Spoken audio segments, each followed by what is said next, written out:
Alam mo ba na ang karaniwang sanhi ng sunog ay nagmumula sa overloaded outlets, unattended cooking, at electrical faulty wiring? Pero alam mo rin ba na ang lahat ng ito ay maaari nating maiwasan kung tayo may pag-iingat, sapat na kaalaman at paghahanda? Siguraduhing regular na nasusuri ang mga electrical wirings ng inyong tahanan.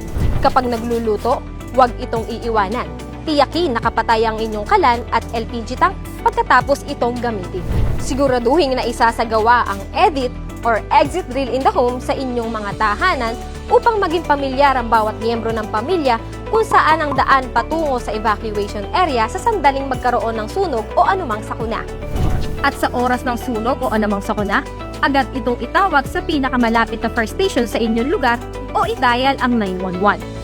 Ang sunog mabilis kumalat, pero ang pag-iingat mas madaling gawin. Kaya this fire prevention month, maging handa, ligtas at maging alerto. Dahil sa pag-iwas sa sunog, hindi ka nag-iisa.